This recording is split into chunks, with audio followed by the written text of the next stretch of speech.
How much can you improve your miniature painting skills across the years? Well, maybe you've been asking yourself the same question. Well, today we're gonna find out by repainting this Space Marine from 10 years ago. First things first, finding the right model. And back then I was pretty much just painting Space Marines, so there isn't much of a choice now, is there? Back then I collected Grey Knights and I did my own Space Marine chapter. And I would love to repaint those as well if you guys enjoy this kind of video. I ended up bringing home these two Dark Angels, and the first thing I did was dusting them off because, well, they were kind of covered in dust, and then I took a good look at them. The main issue that I have with this model is that it's glossy, really glossy. I don't really know why, if it was the shade that I used or it was the colors themselves. Back then they were more glossier. The hedge highlights are not that bad, pretty much how I do them now. But back then it was pretty much the only approach that I knew about, so... And I really like how dark the armor is. It really feels like Dark Angels, you know? Because sometimes they might end up looking like Salamanders, which I don't like. On the old model, it worked because even though I used this very yellowish green, the highlights were just on the edges, and it still read as dark. Possible obstacle I might encounter into repainting this same scheme is that I will have to avoid using the same green that I used in the old model. That's because the green that I used for the old model was way too yellow-ish. If I'm gonna create volume on this miniature, I have to figure out a way to highlight this armor without using too much yellow, but still without losing too much saturation that it reads like, you know? To try to overcome this obstacle, I appeal to the great master Richard Gray. I am using this reference of his Dark Angel to pick my highlight colors. And yeah, I think those work out for me. So let's get down painting.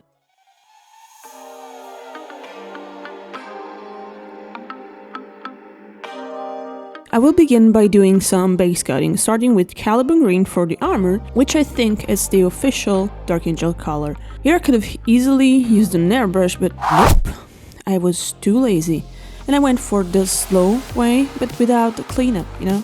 For the other parts of the model, I will use three main colors: a red, gray, and off-white, like a bonish color or whatever. Starting with Decomposed Flesh or Ushapti Bone in the Citadel range to take care of all the bony parts like the chest, eagle, and on the Purity Seals, and also the Plasma Coil. I will then move on to the red, painting parts of the gun, Purity Seals, and the symbol on the shoulder pad. Here I'm using white red for making interactive, but you can swap it out for chrome red, which I think it's pretty much as good. Last but not least, I will paint the chapter symbol with gray. I'm using neutral gray for making interactive, but I think you can use Downstone, which is like a neutral gray. After the base coats, I started layering up some green, trying not to cover the actual color that I wanted the armor to read as. Slowly and steadily, I cover all the marine with this color, carefully applying it in a somewhat diluted manner. Like I said, the palette I'm using is inspired by Richard Gray's work, where we have a dark green, a more yellowish green, and a slightly desaturated green for the highlights. And you know, the yellow-green is our middle tone. As you can see, to blend the two layers together is enough for me to feather out the edges. When the transition is too sharp, like for example here, I'm gonna smooth it out by adding some of that base color to my layer color and work it into the edges in a very diluted manner. And voila, there you go. Next up, I will increase the value of my highlight layer by mixing some of that light green with my first layer green, the yellowish one. This I will apply very sparingly, being careful of not going so heavy with the brush stroke and keeping the dilution very, very controlled, so the paint doesn't go where I don't want it to go. At this point in the painting process, I really wasn't feeling it, you know, when you don't feel good about your model, so I decided to increase a little bit the readability of the piece by doing some recess shading with some black. I then gathered the courage to go back to the highlight phase and increase the value a little bit more. This stage is pretty delicate because if you go too heavy, if you're too heavy-handed, it could really start looking desaturated, like we said in the beginning. And now it looks like, oh, fuck. Like I feared, as I was highlighting the armor, gradually adding more and more of the lighter green, I was starting to realize that my highlights were looking way too desaturated, way too dull. No es bueno. Definition, you said? Yes, I'm gonna do some hedge highlighting, yeah?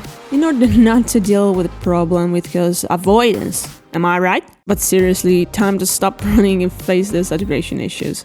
My answer to this was basically periodically gazing some green, some of that yellowish middle tone green to increase the saturation and maybe adding a bit more yellow in the highlight mix. With the armor almost complete, it was time to take care of the other details and making them stand out. But you know, not too much. Here I just use some Mephiston red to highlight all the red parts, following the volumetry of the piece on the shoulder pad. I'm gonna follow the roundness of the shoulder pad. Red is always a hard color to highlight, especially the phase after this, when you have to push the highlight and the value more, because it ends up looking sometimes like pink or too orangey, so it's pretty hard. My way of doing it is, and my trick of doing it is to add a little bit of white and also a little bit of orange, very light orange, but in this case I just used the yellow that I already had on my palette. I think it's pretty convenient for us to use the colors that we already have on a palette and, use them. Why should you get up and pick up another color? Come on, you really want to do that? I then take care of the chapter symbol on the shoulder pad with some, very light gray, like an Overwhelm gray or something like that. And I pretty much cover it. I don't do anything fancy here. I just wanted to, a clean and readable symbol. Nothing fancy here, really, because I was really tired as well, so... Here I really want to use white sparingly, moving on to an off-white, and then I will decide if I want to, push even more using actual white. With a very desaturated brown, I go work into the shadows of the, bony parts and, give it some depth, even adding some black to the mix at some point, just to make them more deeper, I mean. I then proceeded to struggle like 2 hours with the eyes, because filming and painting eyes, it's kind of hellish thing, but yeah, whatever, man. Who cares about that? With the spray of matte varnish, I was ready to finish up all of the metallics. I really struggled with the choice of picking true metallic metals, because on one hand I wanted to show all of my skill and doing a very complicated technique, but on the other end I really wanted to be as close as possible to the original model. It was so amazing to see how much progress did I make through the years, and that's why I think it's so important to keep your old models, or at least part of them, because then you can actually see how far you have come. And I can honestly say I'm pretty proud of where I stand now. Did I sound sure about that? Wow. Girl has self-esteem now, huh? Doesn't she? If you're really serious about improving, you should check out this video. And see you in 10 years.